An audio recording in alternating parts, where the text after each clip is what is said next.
So I'm not religious, but I was raised Baptist Christian, Southern Baptist Christian.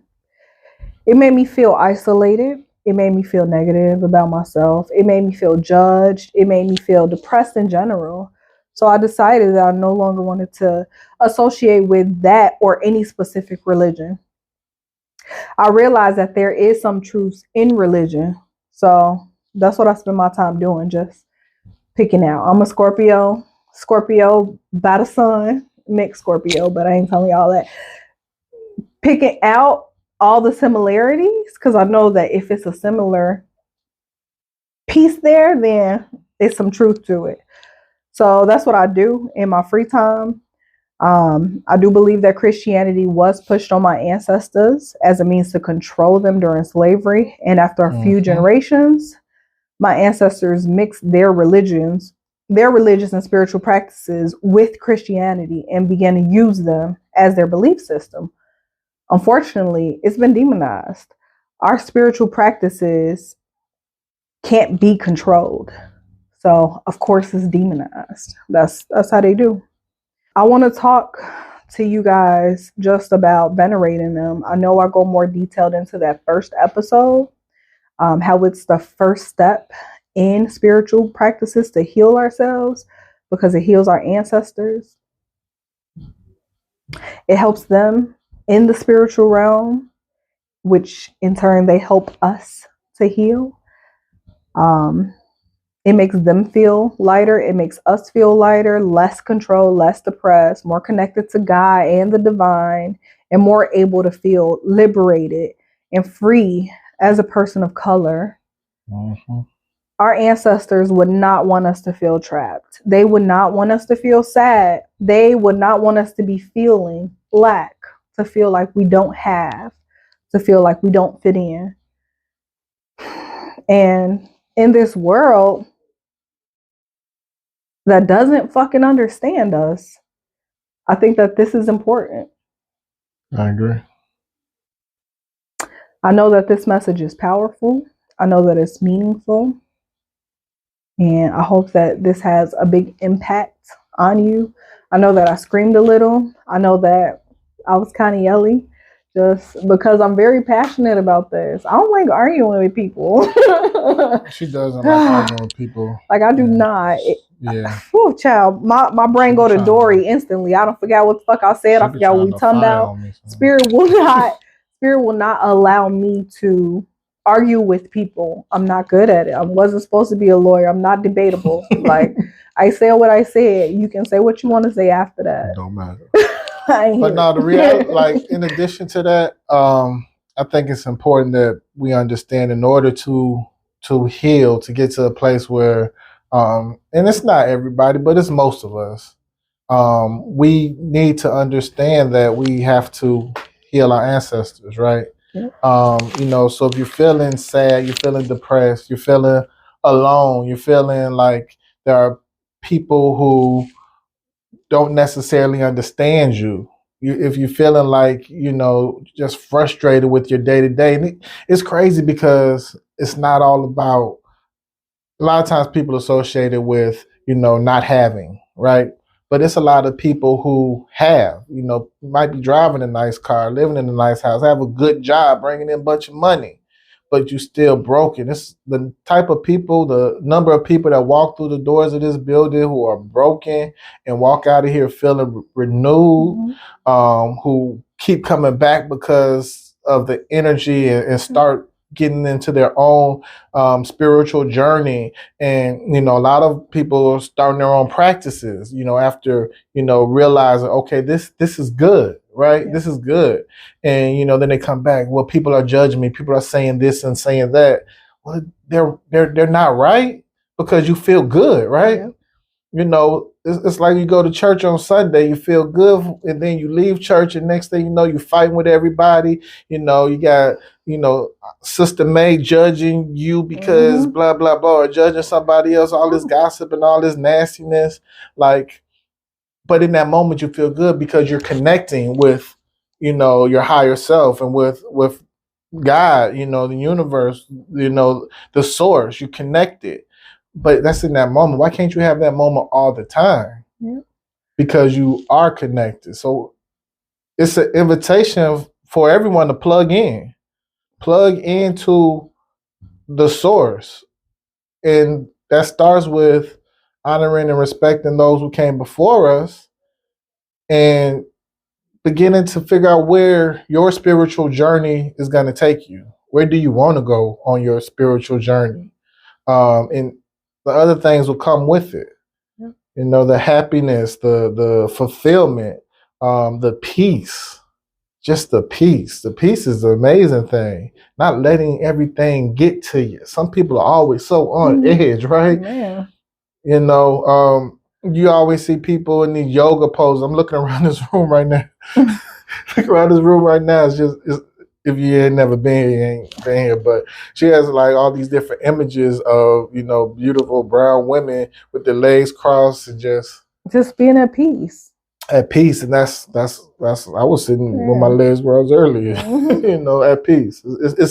It's a vibe. It's a thing. It is, and it's beautiful. You know, it's like once you're able to find a level of peace that comes with spirituality and your spiritual practices, it's like nothing can shake that.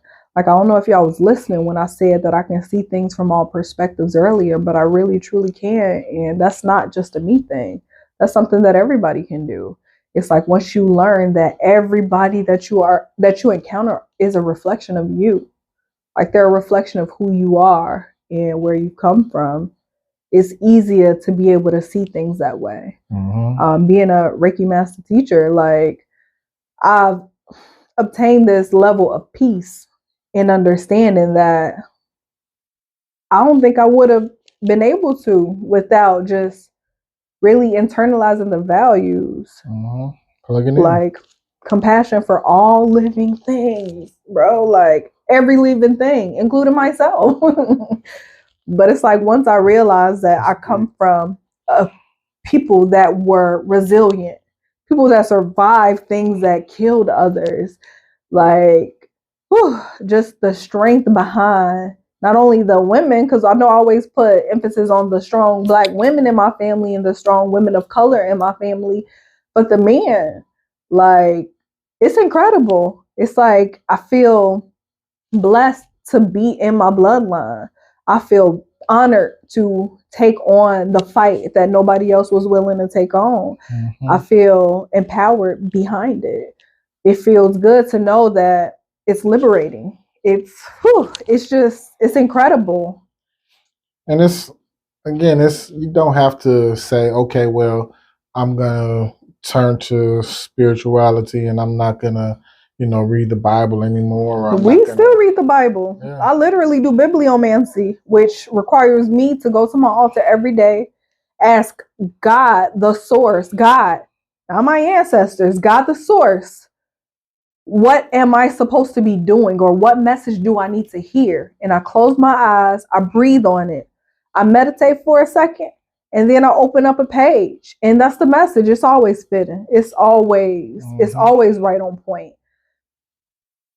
Some of the best protections I've ever heard my grandmother put over me came from Psalms. Like, I still use them when I'm in need and I feel like it's some things that need to get done. Every time I open the Bible, it goes directly to Psalms. That's how I know. Like, oh, it's some work you need to put in real quick. I also teach people how to work through Psalms. So if you need that information, I'm happy to help.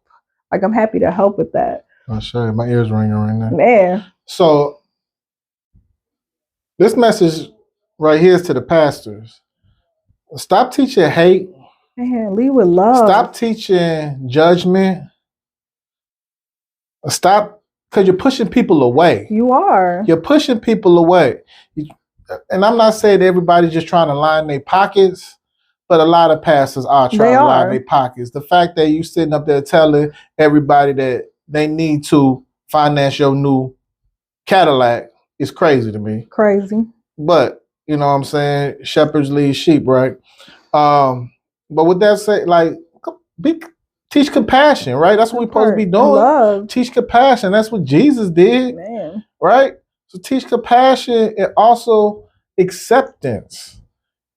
don't tell somebody that they going to hell or they not accepted into your church because they marry somebody outside of their religion, or because they got a couple crystals in their pocket, or because they had a child out of wedlock, or they were a teen parent, or any of that. Like, what is y'all doing? Y'all wild. Judgment, man. I literally had somebody walk up to my husband, my man, y'all.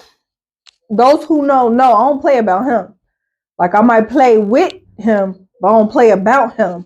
And that's on phone now. Gangbanger.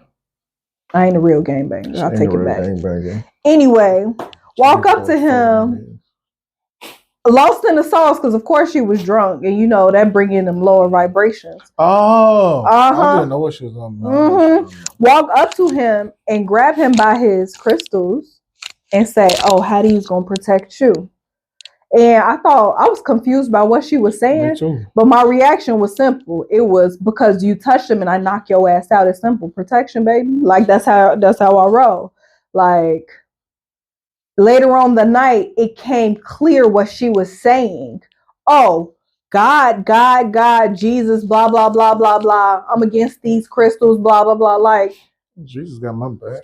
Jesus, my homie. I love Jesus. Man. Like, come on, come through. Like, having crystals is not against God. Like, God created this earth. Like, these are of the earth. They have different energies in them from the earth. Like, God gave us these things. God gave us herbs and everything else, everything that's here. Like, come on now. Like, don't be so narrow-minded with the things that you're doing. Just people who are not, like, forever a student, right? We forever students. Forever. People who are not forever students will never grow.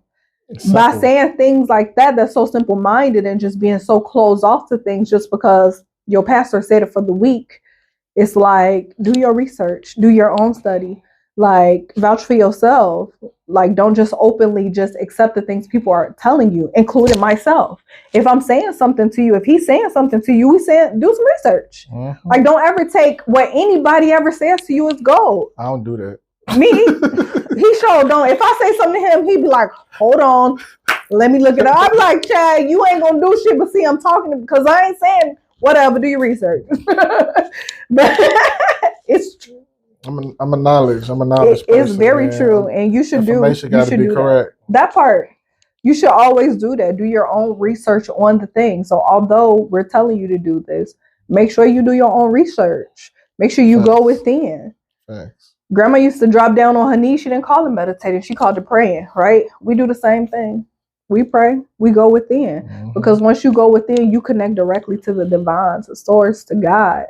And that's where that information comes from. Because we all just vessels, man. We got souls that live beyond this physical body, right? So we got to nurture our soul. We got to, build and strengthen our souls, because that is the essence of our being, right? And it's all energy.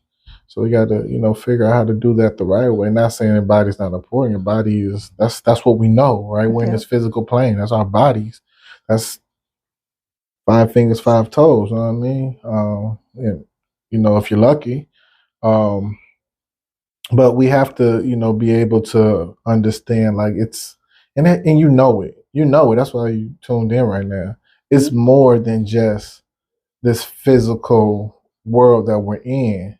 That's why religion is such a big business, because everybody wants to connect to something more. Absolutely. Right? Everybody does. It's our natural, innate yearning for that. And when we don't do that, or we've been jaded so much, then we pass judgment, and we're like, because the church has hurt.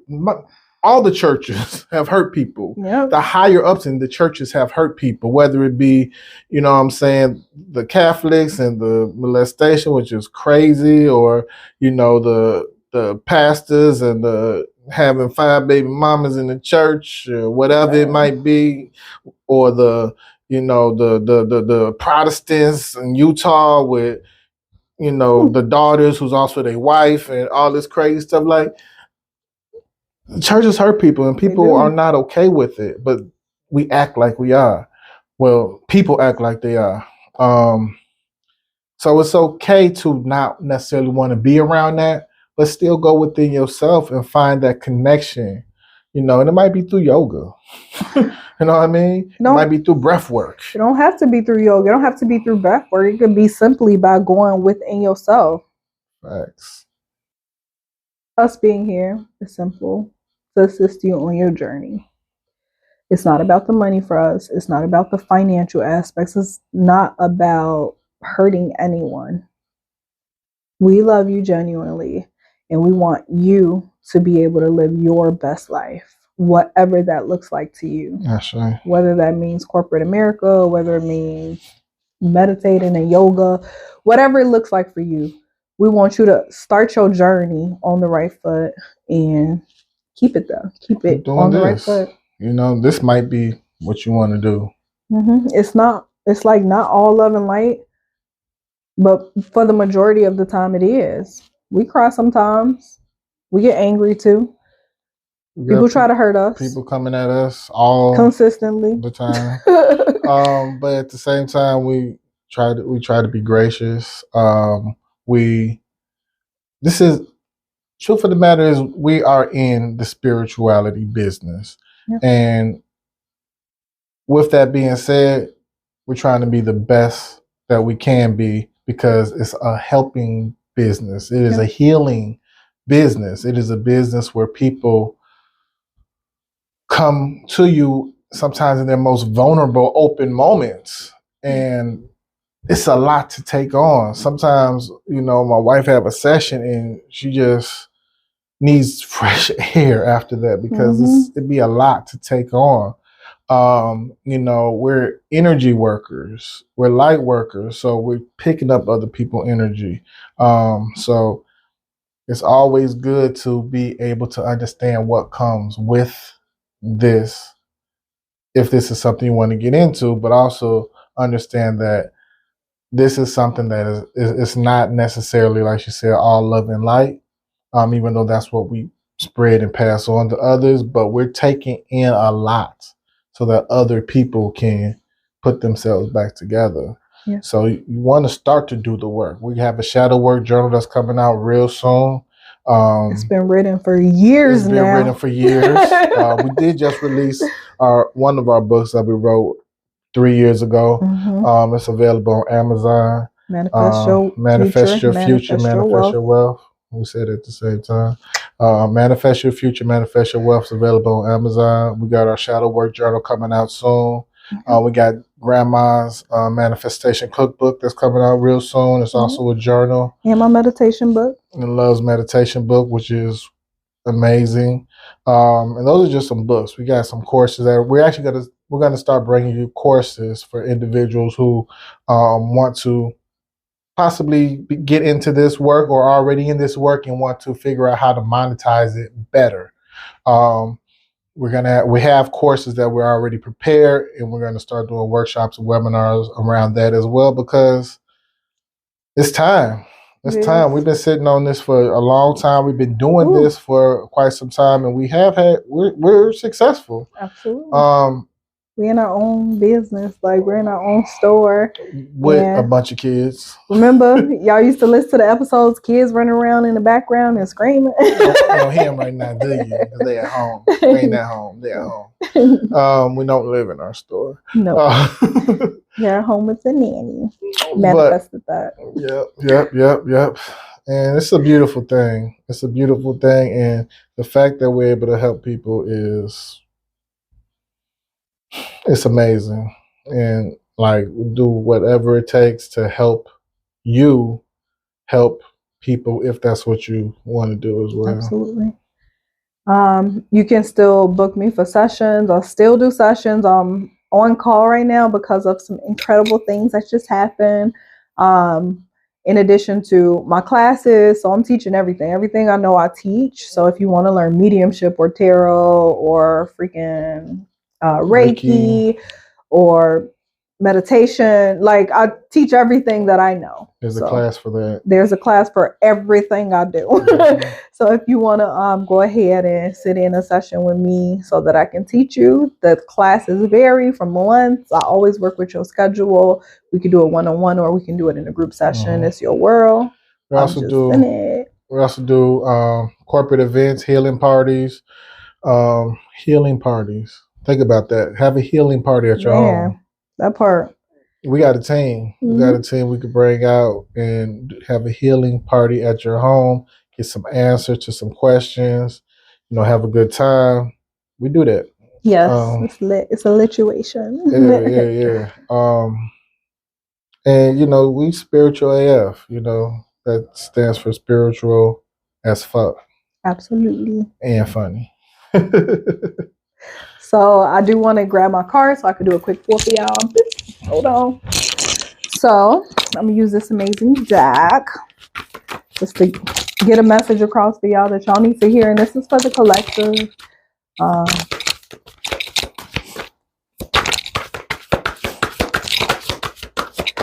Okay.